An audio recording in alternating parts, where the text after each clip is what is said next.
नमस्कार, आप देख रहे हैं बिहार संवाद और मैं आपके साथ काशी।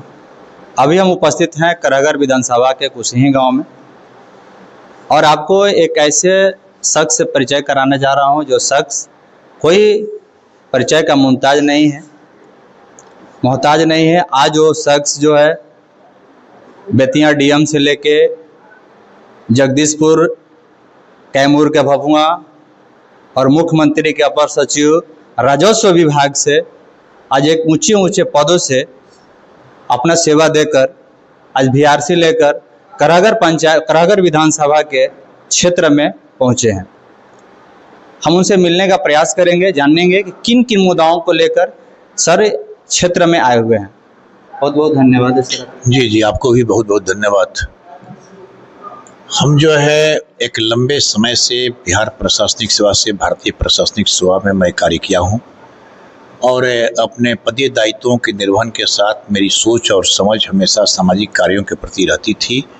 मैंने विभिन्न पदों पर पदस्थापित रहकर, जैसा कि मैंने बताया आपको, कि पदीय दायित्वों का निर्वहन करते हुए भी आम लोगों के बारे में सोचता था, कुछ करने की जिज्ञासा मन में रखता था। लेकिन सरकारी कार्यों के निष्पादन में एक समय सीमा होती है, एक लिमिटेशन होता है, उससे हटकर बहुत कुछ आप नहीं कर सकते हैं। तो इतने लंबे समय से नौकरी करने के बाद मेरे मन में, दिल और दिमाग में यह बात आई कि अपने मिट्टी के लिए, जहाँ से मेरी पैदाइश है, वहाँ के लोगों के लिए भी कुछ करूँ। उसी सोच के तहत मैंने सरकारी सेवा से वीआरएस लिया है और वीआरएस लेने के बाद लोगों के बीच में जा रहा हूँ, जनसंवाद कार्यक्रम कर रहा हूँ, लोगों के बीच में चौपाल कार्यक्रम कर रहा हूँ और लोगों से मिलकर उनकी भावनाओं को, उनकी बातों को सोचने और समझने के कार्य कर रहा हूँ।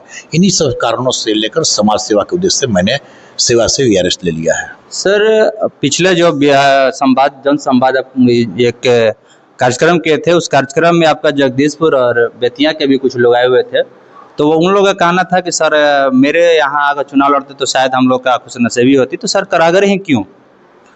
जनसंवाद कार्यक्रम में कोई भी आदमी बेतिया और जगदीशपुर से नहीं आया था, बल्कि कोचस में मेरा जनसंवाद कार्यक्रम था। उस चौक के बगल में ही कार्यक्रम था।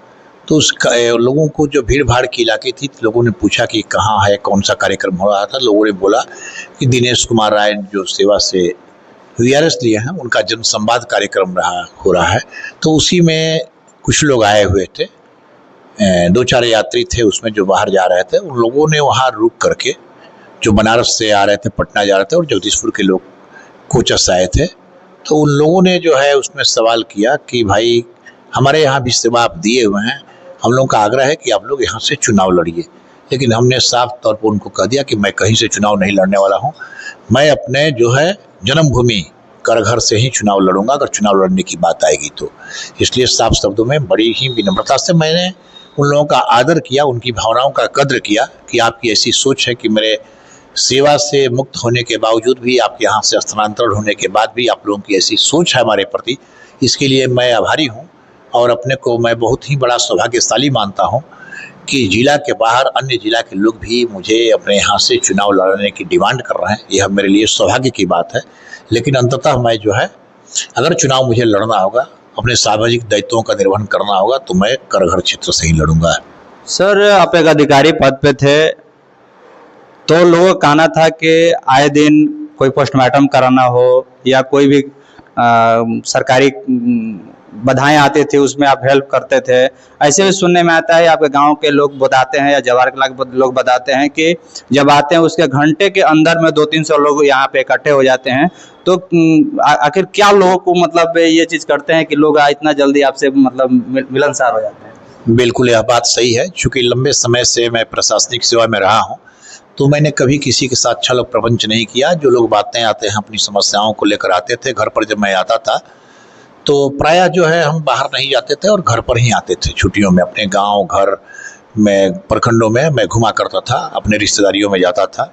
उसमें लोग मिलते थे हमसे, सरकारी योजनाओं के बारे में चर्चा करते थे, तो बड़ी ही साफ सुथरे ढंग से मैं उनको समझा दिया करता था कि इसके लिए व्यवस्थाएं हैं, इसके लिए प्रावधान है, इसी ढंग से होगा, फालतू की बातों में पड़ने की कोई आवश्यकता नहीं है। तो लोग भरोसा करते थे, विश्वास करते थे, और देर रात्रि तक कभी कभी दुर्भाग्यवश कोई घटना घट जाती थी तो ऐसी परिस्थिति में लोग फ़ोन करते थे, तो हम लोग जिला प्रशासन का ध्यान आकृष्ट करके वैसे उस दुर्घटना में घटित घटनाओं पर जो मृत व्यक्ति होते थे उनके परिजनों के अनुरोध पर, उनके परिजनों के द्वारा जो मुझे सूचना दी जाती थी, मैं जरूर इस संदर्भ में कार्य करता था।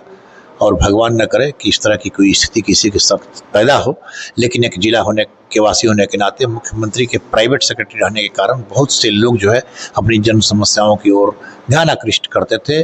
बीमारियों के क्रम में चिकित्सा के लिए लोग फ़ोन किया करते थे, तो जहाँ तक संभव हो पाता था मैं उनका हरदम प्रयास करके बेहतर इलाज के लिए मैं प्रयास करते रहता था। और जो भी कोई ज़रूरतें पड़ती थी तो और जो विधि संगत जरूरत को पूरा किया जा सकता था उसको हमने पूरा करने का भी प्रयास किया। इसीलिए लोगों की आस्था विश्वास हमारे प्रति बना है। इसी कारण से जब मैं गांव आता हूं तो लोग बहुत सैकड़ों की संख्या में आते रहते हैं, लोग मिलते रहते हैं, अपनी बातों से अवगत कराते रहते हैं, और सरकार के द्वारा जो कल्याणकारी योजनाएं चलाई जा रही है मेरे द्वारा भी उन लोगों को जानकारी दी जाती है, और उन योजनाओं की जानकारी देने के बाद में वो काफ़ी संतुष्ट होते हैं। इससे मुझे खुशी मिलती है। सर, एक आखिरी सवाल है, आपके विधानसभा में यानी कराहगढ़ विधानसभा में लगभग 5 से 6 बाजार है। कोनार बाजार है, कराहगढ़ तो मुख्यालय है, विधानसभा का मुख्यालय रहा है, कोचस है, बलथुआ है, या अभी हम लोग बभनी से आ रहे हैं, बभनी है। लेकिन सर ऐसा कोई सब हम लोग का बाजार नहीं है विधानसभा में, जिस विधानसभा में उसे लाइट की व्यवस्था हो, सोलर लाइट की व्यवस्था हो, या बाजार की सुंदरीकरण की व्यवस्था हो, जिससे लाइट कटने के बाद ही पूरा बाजार अंधेरा हो जाए, जिससे आए दिन मतलब इस तरीके से कहीं ना कहीं होने लगता है, चोरी वोरी होने लगता है। तो सर इस पे थोड़ा सा क्या कहिएगा? लोगों का ये था कि हमारा विधानसभा तक अगर बात हम लोग के बाजार की पहुंचे या विधायकों तक पहुंचे, पिछले विधानसभा विपक्ष के दल के है, पीछे भी विधायक लोग रहे, उनसे भी पीछे विधायक लोग रहेगा, लेकिन इस पे कहीं नजर नहीं आया, तो इस पे क्या कहिएगा? देखिए, अभी तो सरकार के द्वारा बिजली की निर्बाध आपूर्ति की जा रही है और पर्याप्त मात्रा में बिजली मिल रही है। कुछ जगहों पर मामूली समस्याओं को लेकर, जैसे वायर बदलने को लेकर, ट्रांसफार्मर जलने के कारण कुछ घंटों के लिए बिजली बाधित होती है, इसमें कोई संदेह नहीं है। लेकिन प्रायः जो है अभी देखा जाएगा कि हाल के वर्षों में काफ़ी बदलाव आया है, काफ़ी सुधार हुआ है कि बिजली रह रही है।